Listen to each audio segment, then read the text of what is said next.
मकसद केवल इतना है कि कोरोना के बाद से कहीं ना कहीं व्यापारी का बहुत ज्यादा प्रभावित हुआ है, कहीं ना कहीं से आर्थिक नुकसान हुआ है। ऐसे में व्यापार जो है वो डगमगा रहा है। ऐसे में हम कैसे कम इंटरेस्ट पर बैंक के द्वारा व्यापारियों का लोन पहुंचाने में मदद कर सके। कुछ लोग नए वाहन लेना चाहते हैं, उनको कैसे कम इंटरेस्ट पर हो सके।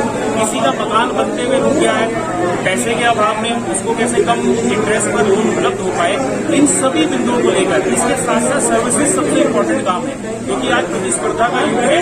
ऐसे युग में बैंक अपने आप को बड़ा ही संयमित तरीके से आगे बढ़ाने का काम कर रहे हैं। बैंक सर्विस कैसे प्रोवाइड करा पाए, इसके लिए भी कुछ सुझावों के साथ आज पंजाब एंड बैंक के सभी वरिष्ठ अधिकारियों के साथ आज यहाँ बैठक का आयोजन किया गया है। और मुझे कहते हुए बड़ा अच्छा लग रहा है कि बैंक ने अपनी सर्विसेज को हमारे सुझावों के साथ सुधारने का आश्वासन दिया है और कम इंटरेस्ट पर व्यापारियों को लोन कराने के लिए आज ही सैंक्शन कर दिया है। तो मैं समझता हूँ कि इस मीटिंग का सार यही है कि व्यापारी को व्यापार करने के लिए धन की उपलब्धता हो, बैंक को किसी न किसी रूप में व्यापार मिले और हम सब मिलकर कोरोना के इस काल से बाहर निकल पाए, अपने डगमगाते हुए व्यापार को फिर दोबारा एक बार संयमित तरीके से आगे बढ़ाने का काम करें। आज इसी उद्देश्य के साथ मीटिंग का आयोजन किया गया था, इस बैठक का आयोजन किया गया था और बहुत सारे व्यापारियों को आज यहाँ लोन हाथों हाथ अप्रूवल मिला है। मैं समझता हूँ कि मैं बैंक के अधिकारियों का आभार प्रकट करता हूँ और व्यापार में निश्चित रूप से बढ़ोतरी होगी, मैं इसकी कामना करता हूँ।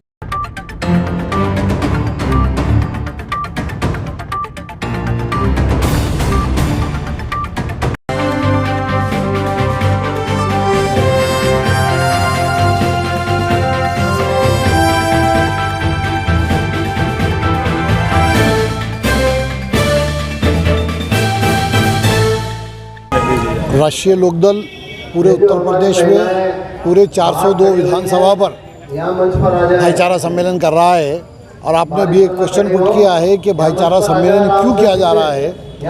आपको ये बात सर्वविदित है कि भारतीय जनता पार्टी सांप्रदायिकता का माहौल बनाकर, नफरत का माहौल बनाकर, हिंदू मुस्लिमों को आपस में लड़ाकर उनकी अर्थियों पर, उनके जनाजे पर पैर रखकर सत्ता के शिखर पर पहुंची है।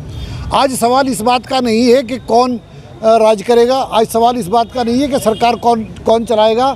आज सवाल इस बात का है कि हिंदुस्तान के अंदर हिंदू मुस्लिम का विश्वास कैसे पैदा होगा। ये जो एक खाई भारतीय जनता पार्टी ने अविश्वास की डाली है, ये जो हमारा भाईचारा ख़त्म किया है, हमारे राष्ट्रीय अध्यक्ष माननीय जयंत चौधरी जी ने इसकी पहल की है कि सबसे पहले हमारा परम कर्तव्य ये है कि आपस में हिंदू मुस्लिम के अंदर विश्वास पैदा हो। जब विश्वास पैदा होगा तो फिर राजनीति भी स्वच्छ होगी, फिर राजनीति भी विकास की होगी, फिर राजनीति भी भाईचारे की होगी और फिर किसान लोग, व्यापारी लोग, सब लोग एक संगठन बनाकर, मजदूर लोग इस हिंदुस्तान पर, इस उत्तर प्रदेश पर राज करेंगे। इसलिए आपस में भाईचारा बनाने की नितांत आवश्यकता है, जिसकी पहल राष्ट्रीय लोकदल ने की है। चुनाव में कुछ ही वक्त उत्तर प्रदेश में क्या कुछ तैयारी है?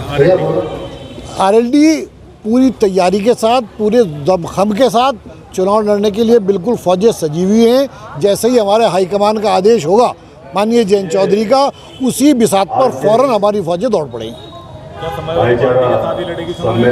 यस, इतना तो हम कह सकते हैं कि समय की आवश्यकता है। इस समय यह गठबंधन समय की आवश्यकता है, लेकिन किस स्तर पर होगा या नहीं होगा, ये हमारे राष्ट्रीय अध्यक्ष और माननीय अखिलेश जी का, इनके आपस का इनका विषय है। ये इस बात को डिसाइड करेंगे।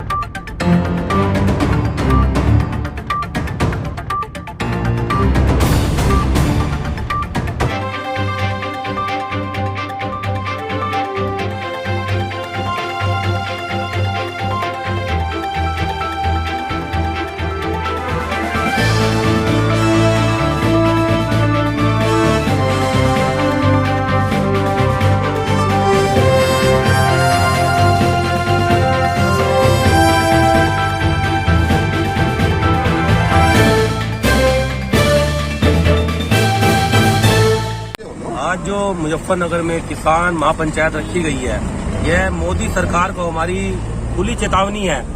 अगर मोदी सरकार या भारत सरकार अगर इस महापंचायत के बाद भी काले कानून वापस नहीं लेगी तो किसान इतना परेशान हो चुका है और किसान सड़कों पर उतरकर इस मोदी सरकार को जीतने का काम करेगा और मोदी सरकार की हार होगी और मोदी सरकार को काले कानून वापस लेने पड़ेंगे। जय जवान जय किसान। जय जवान जय किसान।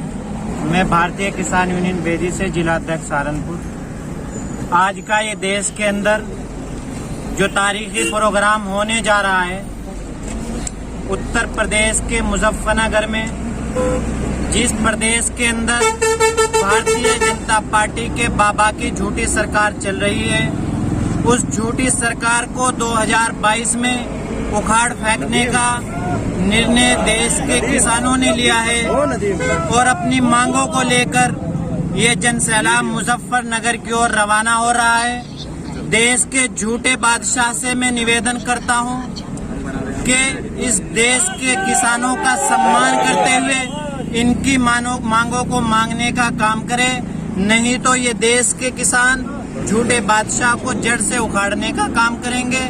जिस देश का बादशाह झूठा होता है, उस देश की बर्बादी को कोई नहीं बचा सकता। यही भारतीय किसान यूनियन बेदी की मांग है कि देश के मिनिस्टरों को होश में आकर तीनों कृषि कानूनों को वापस लेना चाहिए और आज किसानों की ताकत देखनी चाहिए। जय जवान जय किसान।